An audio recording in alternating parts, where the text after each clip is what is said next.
the BCS Cybercrime Forensics SG Chair and the OS Cambridge Chapter Leader, and I'd like to welcome everyone to Gations this evening. The rules for this evening are that everyone will be in mute mode, apart from myself and Stuart. We will take questions in the question tab or the question bar, and we'll do Q&A at the end of Stuart's presentation. Just so you're aware, we have two more events coming up in May. May the 6th, I have Christian Fellini, who's talking about the OWASP Mod Security Core Rule Set Project, CRS project. That is a set of standard rules for the mod security web application firewall. And Christian's usually.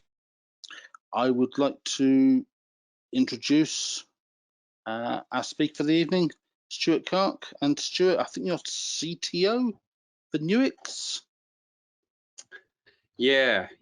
Good afternoon. Oh, good afternoon, good evening, everybody. And yeah, Adrian, thank you for the introduction. So yeah, it's a pleasure to be able to speak with you all this evening. And I'd certainly look forward to seeing some of the questions later on and going through some of those with you. So what I'd like to do today is to talk a little bit about wildlife cybercrime investigations and the role that they play, but also the role of open source intelligence, as well as some other data types and what roles they play in conducting these investigations. So today, I'd like to give you a little bit of background in terms of what the problem is, and then we'll really dig into how you can conduct these type of investigations, some of the tools, the techniques, which certainly in my career and in my experience, I've found to be very useful and also quite transferable to other things as well, which will hopefully become clear in time. So my email's on the slide. It will be there again at the end if anyone wants to give me a shout after the session. But by all means, I'll get started and dive in. So I guess I'm wearing two hats today, and it might sound a bit bizarre, but this is very much my split persona, if you like. So first and foremost, I work for Nuix. Nuix are an Australian software company which I've worked for over 8 years now. Sadly not from Australia, but I've very much had a remote role. And over the past 8 years, I've been lucky enough to work with the Nuix technology and work with some of our clients in investigating some of the most complex, serious and organized crime investigations, fraud, etc., around the world. The other half of me is I'm also a trustee and a member of the board of a UK-based charity called Helping Rhinos, and their role and remit is very much to create a sustainable future for wildlife, and in particular rhinos across southern and eastern Africa. And what was really key for me is where these two things come together. And it may not be seemingly obvious, but actually the work that I do at Nuix and the work that I'm doing at Helping Rhinos, there are a lot of synergies and there's a lot of opportunity for those two things to come together. And Nuix is proven at being able to solve some of those key problems. And today I'd like to just walk you through some of those key problems and some of the information will help us deal with some of those problems. So first of all, some background and kind of where did this all begin? So personally, myself, I've been a passionate conservationist for a long time, and always had a particular interest in rhinos and the conservation of rhinos. That's a story for another day, I'm sure. But what I'd like to really share here is that this statement on this slide, I think, for many people, made them aware of, first of all, the challenges that the species of the rhino was facing. Many people didn't really know or were aware of some of the challenges that were being faced, but in March of 2018, it did hit national headlines that basically a species of rhino, the northern white rhino, was facing extinction. And that's been covered since then. It's been on David Attenborough's shows. And that species now, there are 2 females remaining. That species is facing extinction, and it's largely as a result of human actions. It's not disease, it's not nature, it's human actions. And in addition to that, in December of 2019, another species of rhino, the Sumatran rhino, was declared extinct in the country of Malaysia. So as a species, they're facing serious challenges, and they're a species that's been around for millions of years, and all of a sudden their future on planet Earth looks to be unraveling. And the predominant reason for that is human actions. There are other reasons, and what I'd like to do is kind of peel that back a little bit, because it's a very bold statement, it's a very loaded statement to say humans are the problem. But actually, what does that mean, and what does that look like when you peel it back? And as an investigator myself, I used to do a lot of investigations, both criminal and civil investigations, naturally intuitive, and I want to understand the why and what's actually behind this. Many of the investigations I used to do in my early career were things like fraud and child protection and drugs, never something like this. And the reason for that is, I think, this is an incredibly complex problem. It's serious, and it's organized crime on a global scale. So conducting investigations on a regional scale, you would rarely come across this. You would rarely see this. This is huge. Wildlife trafficking and environmental crimes are the 4th biggest problem facing society to today. They're the 4th biggest crime in the world, and they're up there in terms of complexity and cost and damage with terrorism, with human trafficking, and with drugs. It's the 4th largest crime that there is globally. And that may be alarming or surprising to many people, but that's a fact. It's huge. And that industry of environmental crime and wildlife trafficking is why we are in the position we are with rhinos in particular, and many other species around the world.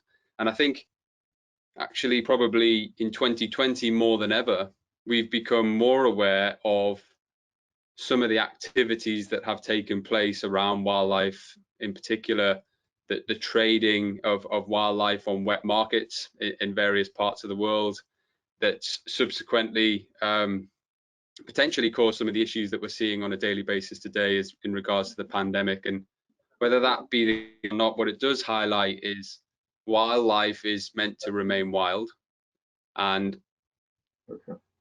the trading or the poaching or the activities that surround environmental crimes do have far-reaching consequences.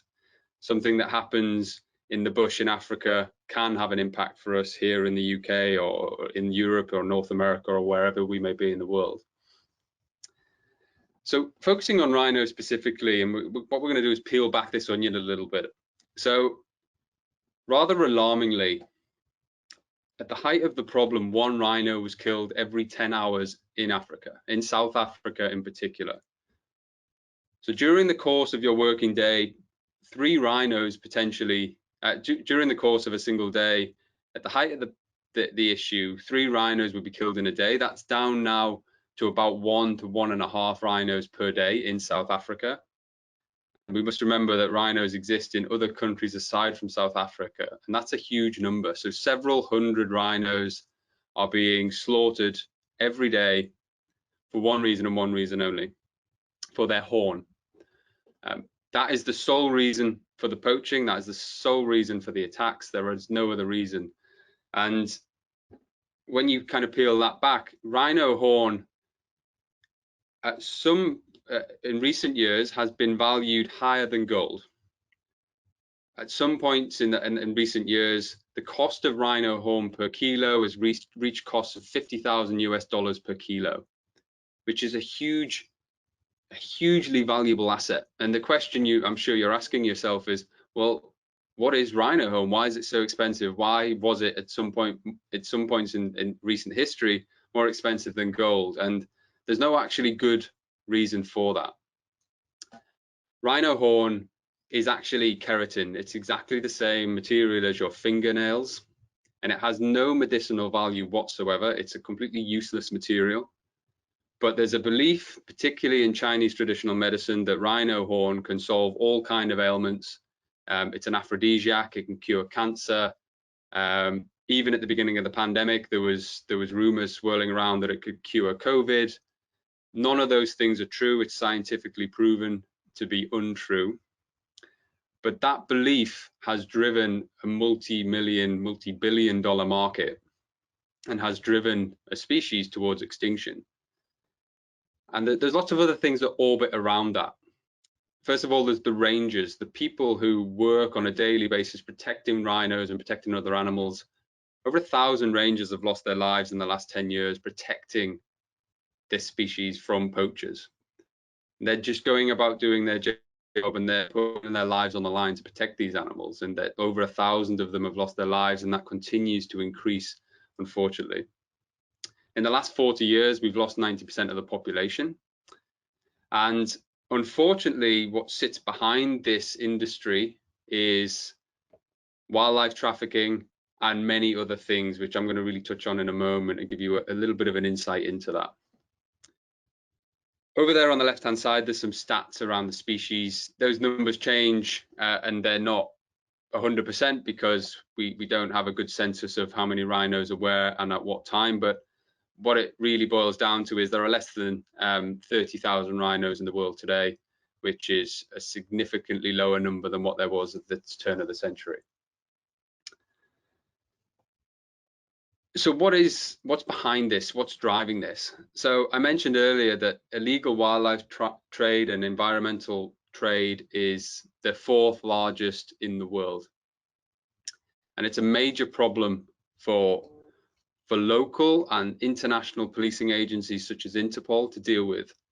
It's estimated that this criminal activity is worth about $15 billion annually.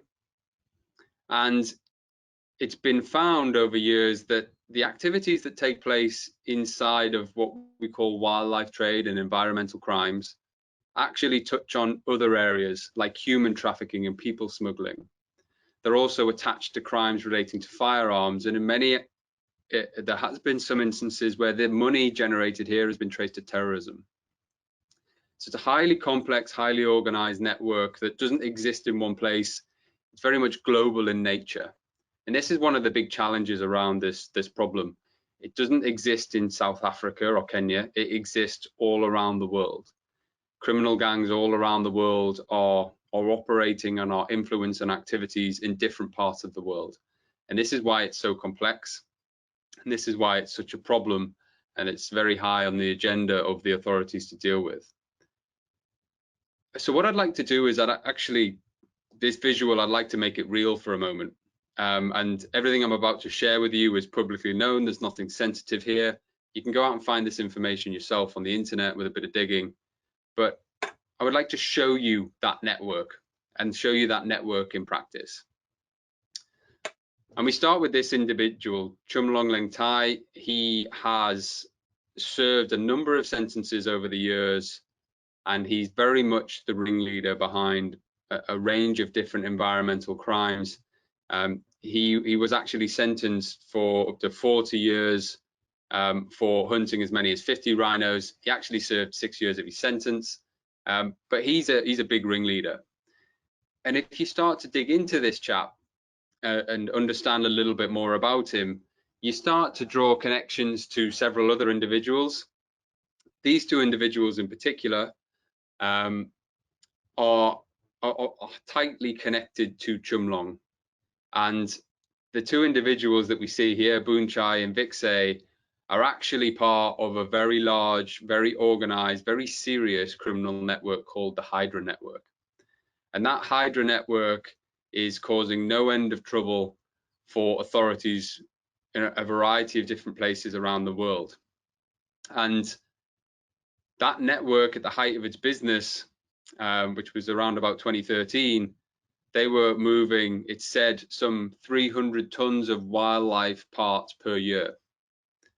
That includes things like turtles, pangolin scales, tiger bone, rhino horn, elephant tusk, 300 tons per year. One of these chaps is also attached to another network, which we know to be called the Jai Savan network. And that Jai Savan network actually operates across Asia and Southeast Asia. So in Laos, in China, Vietnam, Cambodia. And interestingly, there has been connections found between both the Hydra and the Jai Savan network, which are very big criminal enterprises, very dangerous enterprises that again are high on the watch list of authorities around the world. So much so that Jai Savan network is the US government have an always-on $1 million reward for any information about that network and how they could bring that network down. And the reason for that is that Jai Savan network is involved in all manner of different activities, one of which is human trafficking. And this introduces something that's actually called pseudo hunting. So what this network is involved with is the product, the wildlife, exists in Africa, in South Africa in particular. And this network is collecting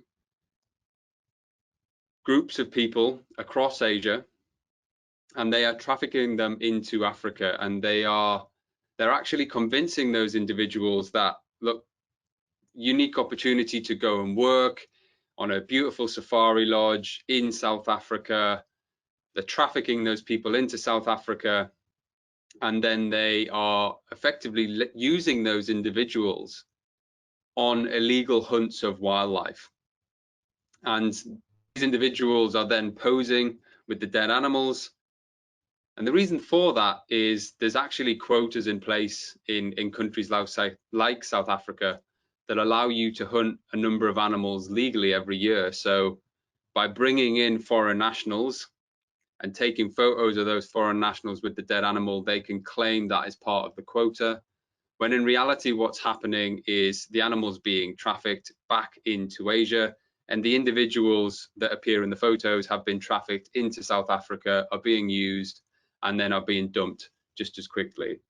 So that is why it's high on the agenda of international and national policing agencies to really get on top of this.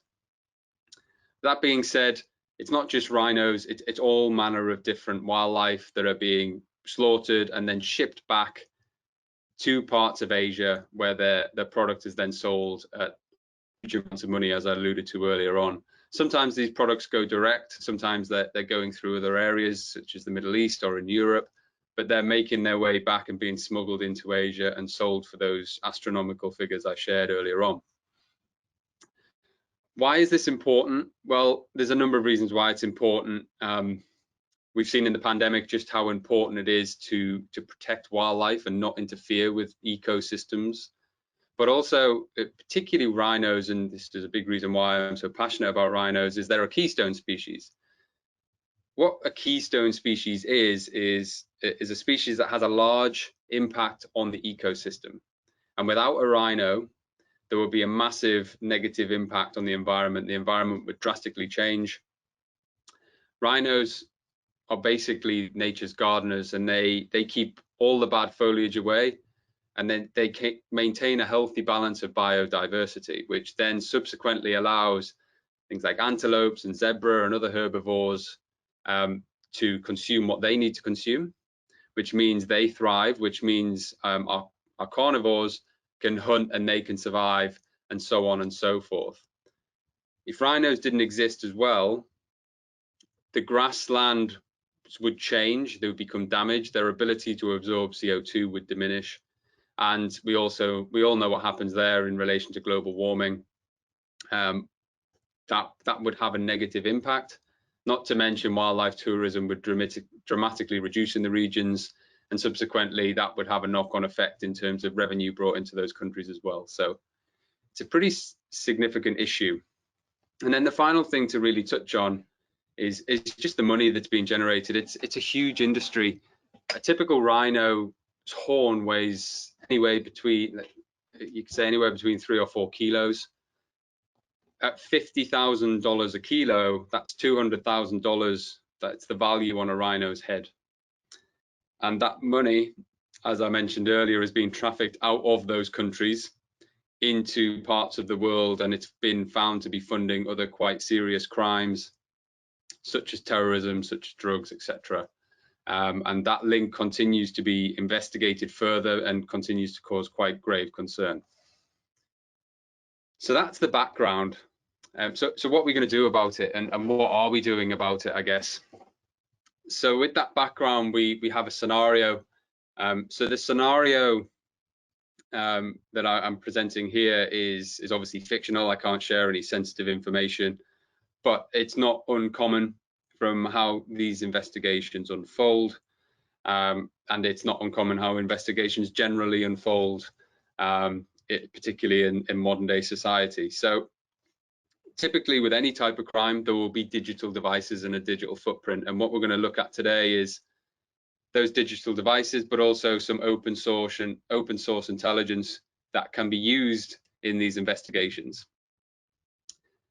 So we're going to touch on a number of different artifacts today, what type of information can be found, how that can be used, and then subsequently kind of follow that through. And it's worth noting that some of the stuff I'm going to share today is equally relevant in other types of investigations and criminal investigations. So we're going to start with this scenario. So the Black Mambas are a real organization. They are actually a group of women who patrol the Greater Kruger National Park. They do some amazing work, and their remit is to protect wildlife out there in the bush, unarmed, protecting everything from rhinos to also things like pangolin, etc. So they play an important role in the protection of a number of different species, and it's not uncommon that because they're on the front line, they will present you with a tip-off. And then in this instance, in this scenario, they've identified a possible breach of a perimeter fence in the bush, and subsequently, what we're dealing with here is we've intercepted 3 poachers. We're dealing with some mobile devices. We're dealing with a drone device. We're dealing with cell site data. We're dealing with some open source intelligence and social media data, and also some local intelligence as well. And we're going to go through all of that in sequence and see what we can find out. The number of the 3 suspects intercepted is not uncommon. That's very common with poaching. There's a shooter, an axeman, and a runner. That's generally what you find. And behind those 3 individuals is usually a very sophisticated criminal network. The 3 individuals that you generally find are not making a lot of money, are not organizing the crime. They are the fall guys. They are generally local citizens, local people who are desperate and being abused, their desperation being abused so that they can make a little bit of money. And those 3 individuals who are putting their lives on the line might make a few $100s out of committing such an awful crime, whereas the people who are behind the network, as I alluded to earlier, could make $200,000 from one single rhino. So you can see the complete disproportion and the maliciousness that takes place in that network. So let's take a look at some of this information. We'll start with mobile device data. Certainly when I got into investigations, mobile devices were not relevant. Most people didn't have a mobile device, and those that did, they stored 10 messages, a few contacts, and made a few calls. That's what they did. Today, everything is done on mobile devices, increasingly so, whether it be criminal activity or not. Mobile devices have an increasing role to play, and so does the information that orbits around them. And increasingly, mobile devices are not only storage repositories for data, but they're the gateway into lots of other data repositories, such as social media, etc. And then you get the additional information that you can gather from cell towers, which give you that additional context behind some of the information that you're seeing and capturing. So we'll start with mobile data. I think in a few weeks, Kevin from Control F is giving you a talk. Kevin is a very experienced guy in the mobile forensic space. Mobile forensics is a very fast-moving area, to rapidly moving space, and obviously it's not necessarily open source intelligence, but the information you can gather from a mobile device is critical and imperative to unlocking some broader and bigger steps of an investigation. So I think it's important that we just touch on that.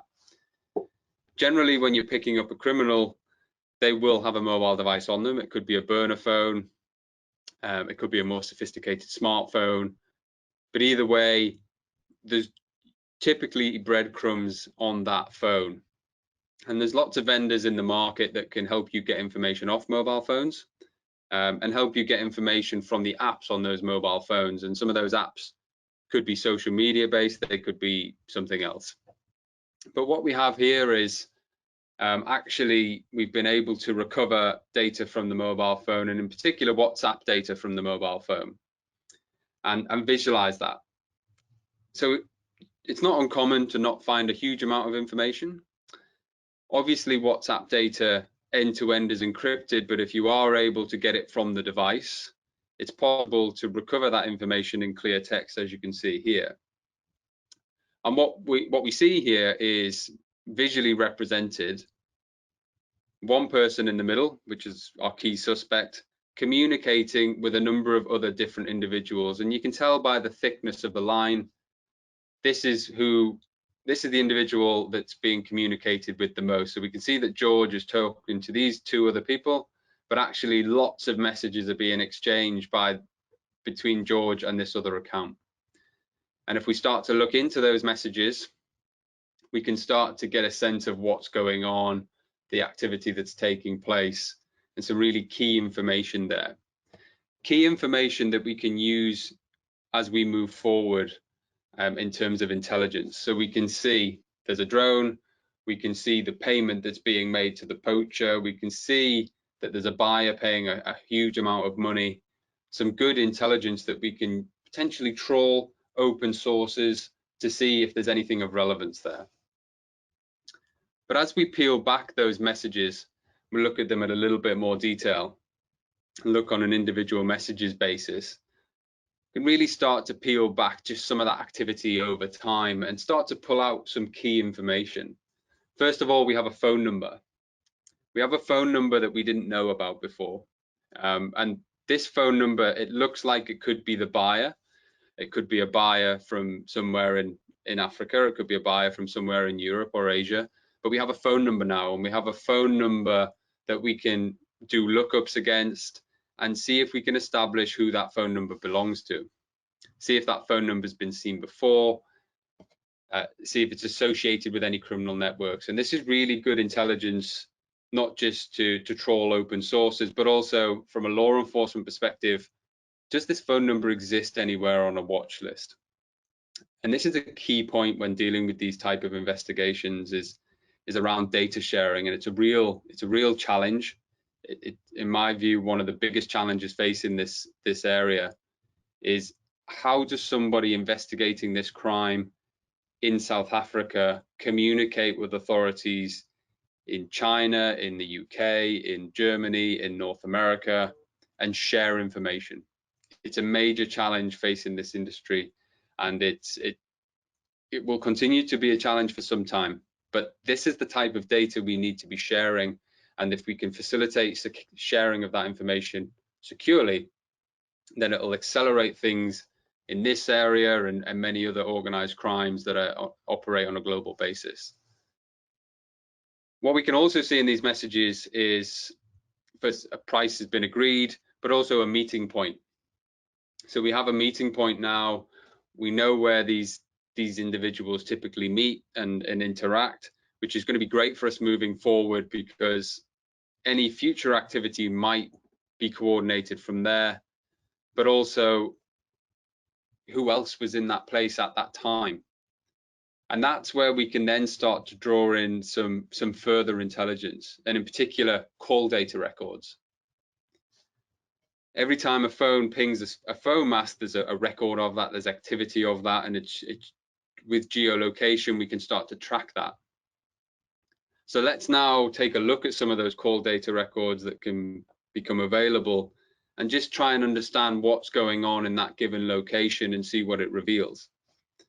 So call data records generally contain GPS information.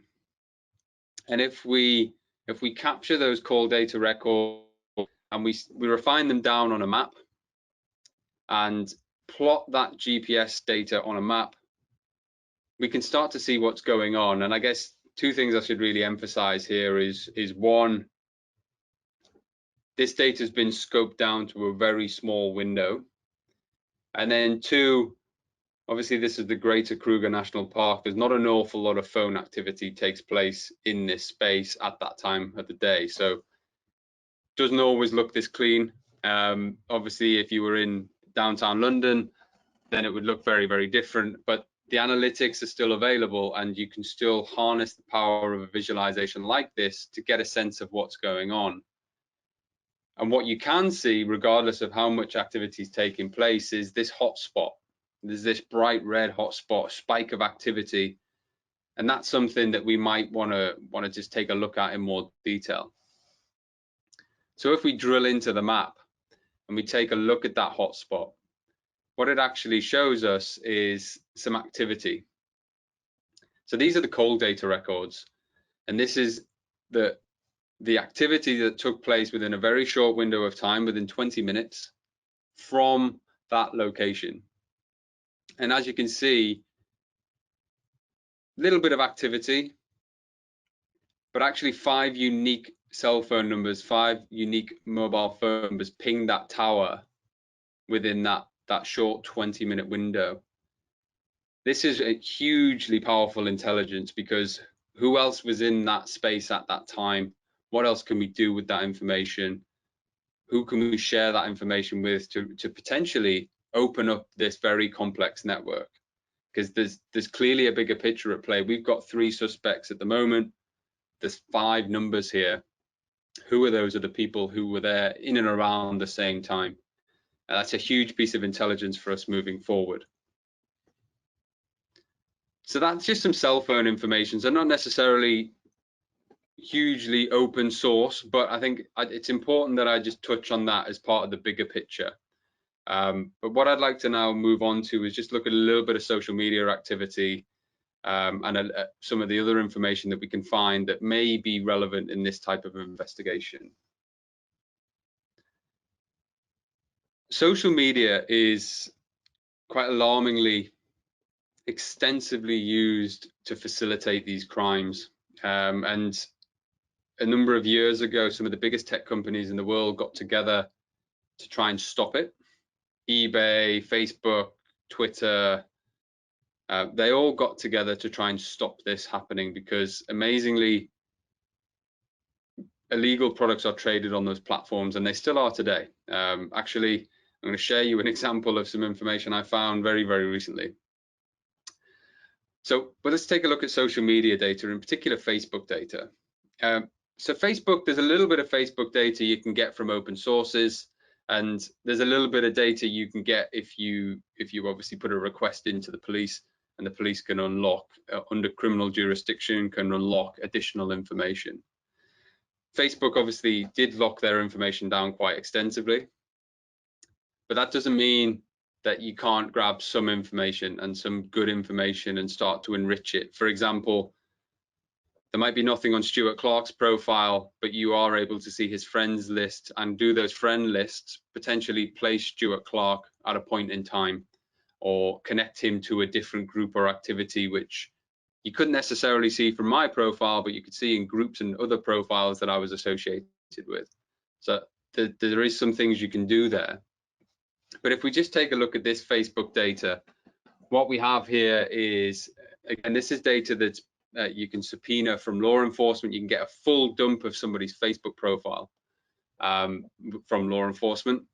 You can also obviously dump someone's Facebook profile with their permission as well, and it contains a huge amount of information. So yes, there's data in open sources around Facebook, but if you do have the right jurisdiction, there's a huge amount of data as well. And in this instance, first of all, we see the Facebook profile down here on the left-hand side. That's open source, that's available. I can grab that information. I can grab the profile name, the user's name, but also the phone number. Does that phone number match the one that was pinging the cell tower? Yes, it does. Great. We can place that individual at that point in time. What were they doing there? That's for them to answer those questions. So that's just readily available information on Facebook, which people are sharing. But if you take that a little bit further, we start looking at Facebook messages, and this is information that you have to request from law enforcement.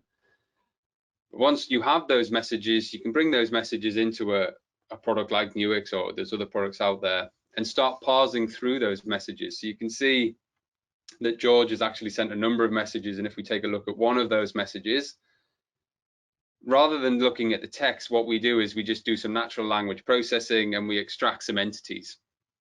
We extract person names, locations, phone numbers, any type of entities that become available.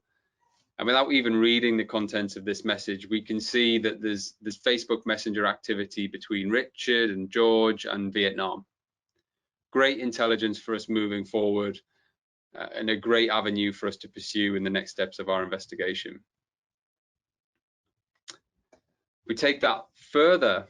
Facebook Marketplace data is often something we can get relatively easy, again, from open sources. We don't necessarily need to grab that data via request from law enforcement. It's often very easy to get at and pull down in a variety of different ways. You can use Page Clipper, whatever method suits in the short time frames. But here we see some marketplace data. You can see this has been taken with a page snipper, so we just captured the content of that information as it was at a given point in time. And you can see actually all the marketplace activity in terms of what's being sold, when it was sold, and by whom. So really good information that is just readily available there. We can start to tie this user to that activity. And you may think that this stuff doesn't take place in real life. Well, it does. So literally just the other day, I think it was Friday, I set Nuix up to monitor Twitter, and I actually used some of the code names, which obviously criminals rarely use the real words. They use code names, and there are code names for wildlife products, just as there are for drugs and other things. So I monitored Twitter activity in real time for some of these code names over a 24-hour period, and the results are here. You can see. We can see some tweets that are potentially relevant, but what we can see is inside of those tweets references to monetary values. And that's really important for us to check out, because does any of those monetary values tie back to what we already know?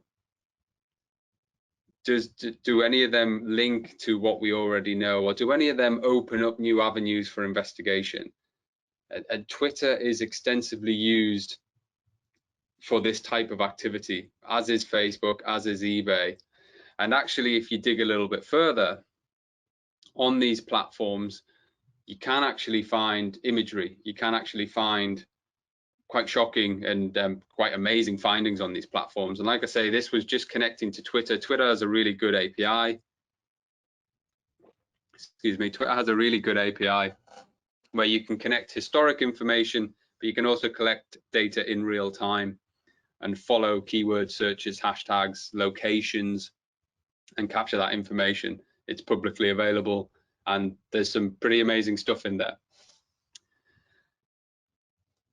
Just to really emphasize that point, these images were found on a social media platform. This is Rhino Horn.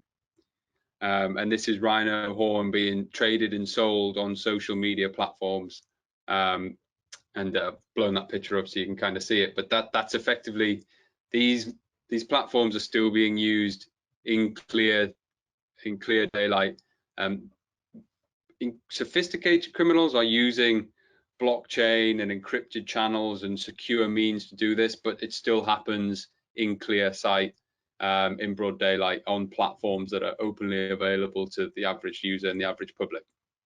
And that's something that we really have to change, and that's something that the authorities are trying to change. So this, again, as you can see, is Twitter data, publicly available. You can grab this stuff. It's available, and this was just very recently. The next thing I just want to touch on is there was another device that we seized, which was a drone. Again, it's not open source, but it does give us some good information. If we take that drone information and enrich it with open source data, we can again start to plot that information on a map. So it's not uncommon for these criminals to use drone devices for surveillance.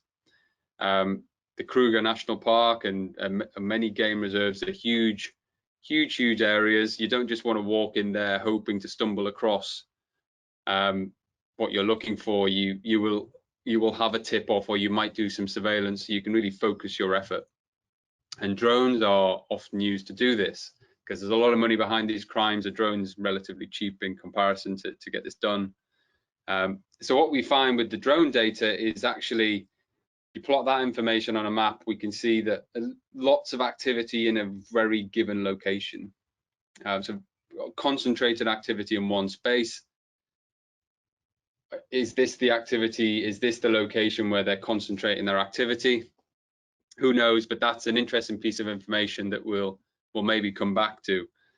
So it just goes to show that every piece of digital data presents some kind of breadcrumb that you can piece together, and we'll see what relevance this might have moving forward.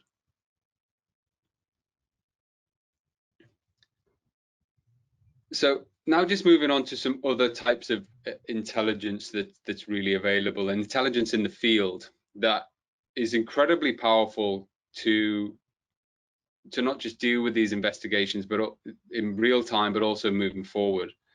You have teams of people who patrol on a daily basis to try and intercept and prevent these type of crimes. And for me, this really stresses the importance of bringing all of this information together.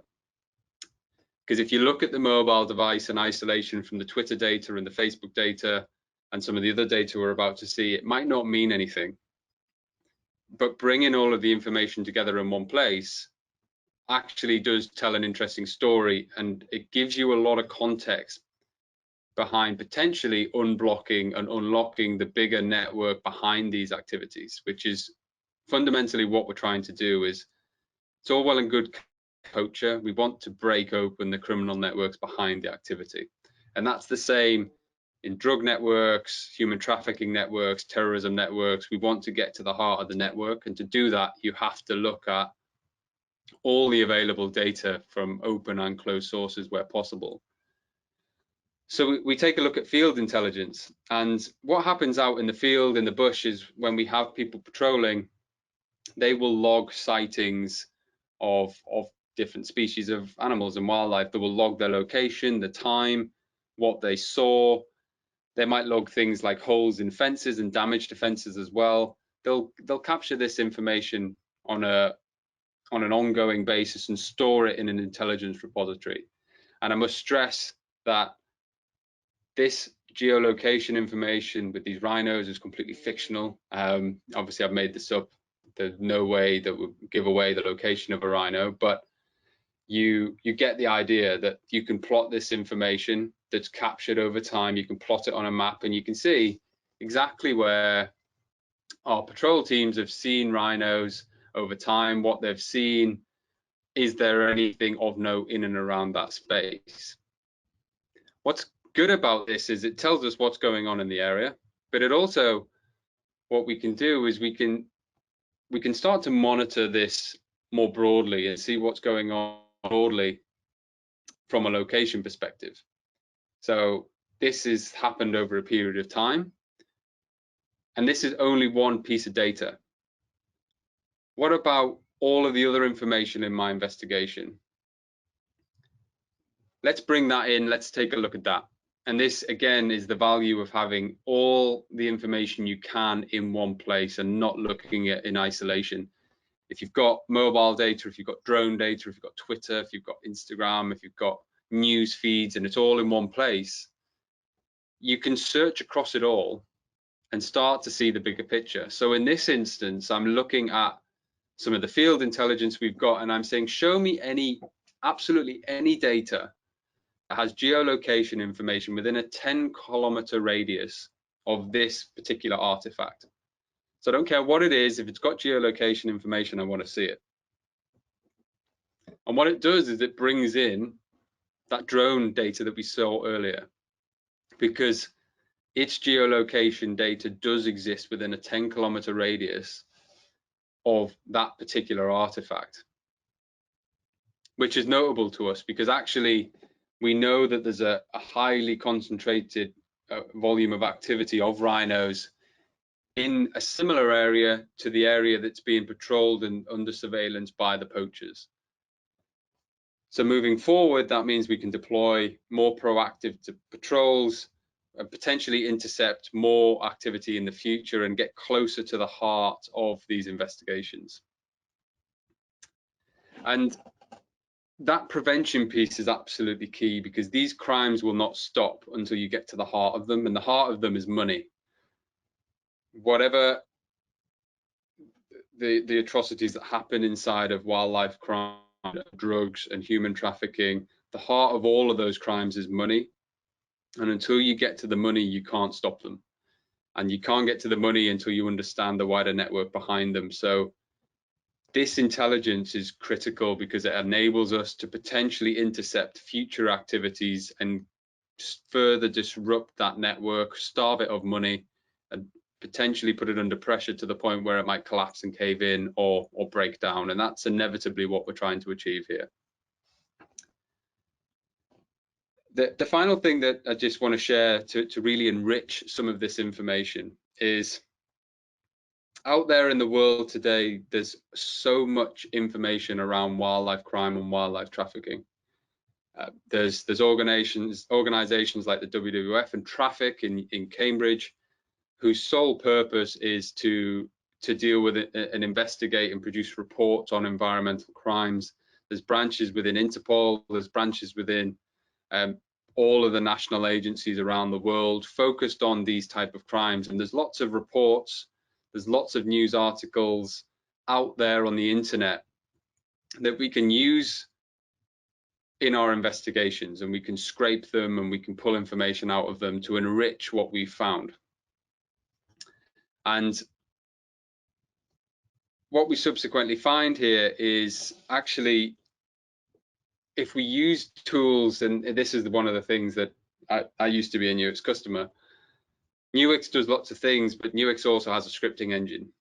And you can start to then leverage things like Python to use tools like ParseHub, which is a utility you can use to parse web news articles, to parse them, store them in a repository, and bring that data into Nuix, all through a script and all through an integrated script. So it doesn't have to be ParseHub, but if it runs on Python and it runs on Ruby, then you can integrate that into Nuix very, very easily and benefit from some of the natural language processing in Nuix. So what we can do is we can bring recent news articles and websites in, we can bring online intelligence reports in, and we can extract entities.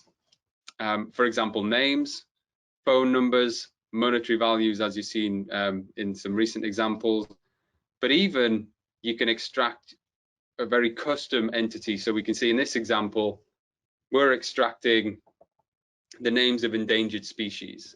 So anytime an endangered species pops up in a news article or an intel report, Nuix will automatically identify it for us. We can click on it, go straight to it, and it might just help enrich some of the information we already have in our investigation. And this is a really neat feature, just to really close the loop on some of the other information we have, because maybe we find a new name in our investigation.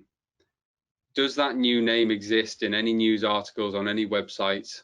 Bring the information in, let's take a look, see if it exists, see if it's a known individual, see if it's a known entity, and see if we can actually get further into that network and crack it open moving forward. So like I say, there's lots of utilities out there that can do this. ParsHub's a good one, but there are others. So really good way of grabbing more data from open sources, in addition to the Twitter that we've seen and other things. So I guess just in recap, and then hopefully we can open up for a few questions. So we've gone through quite a lot in that session. So hopefully now you have a bit of an understanding about the problem. It's a very hard problem. There's no silver bullet, but hopefully today we've shared with you some techniques of how we can bring together open source data with some closed sources and really get to a pretty powerful outcome. And as I mentioned, that outcome is to try and starve the criminal networks behind this activity of their funding. And we know this works based on the last 12 months. During the pandemic, all the borders were closed globally, and getting things in and out of countries was very, very difficult. And actually last year, the numbers of poaching incidents were down, the number of arrests were down, the number of animals that were poached was down. And that's likely because these networks can't get access that they require, and they're being starved now of their funding. That's lots of other things. There's more and more poaching. There's more and more anti-poaching activities. There's more and more awareness of this issue, and there's more and more proactive activities happening to try and overcome this. But just by conducting this investigation, we now have a better understanding of what's taken place. We have a lot of good intelligence that we can take forward to maybe look at some activity in Vietnam and some different individuals. But importantly, we've actually saved the life of an endangered species and potentially the rangers that protect them as well. So moving forward, it's a very positive outlook, and everything that we do in every single investigation takes us a step further to being able to overcome this challenge and overcome this issue. And I can't emphasize enough that the money is at the heart of this, and there's lots of other things that we can do and explore, and obviously short of time today, but a lot of open source lookups on known entities, known companies, KYC type lookups are critically important as we move forward to try and follow the money and follow that money trail. So I guess with that, where can you find out more? My email's there again. If you're interested to find out more about Nuix, there's a variety of different links there, from Twitter to our website to YouTube, where there's some cool videos of our tech being used.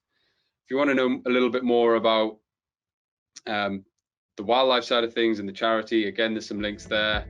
And there's actually a pretty good film which really gives you insight into some of the things that I've shared today, in probably a much more eloquent but also quite harrowing way. That film's called Stroop. So lots of information. By all means, check some of that out, but equally give me a shout if you would like more information. But with that, I'm going to thank everybody for your time this evening. I think we'll open up for some questions.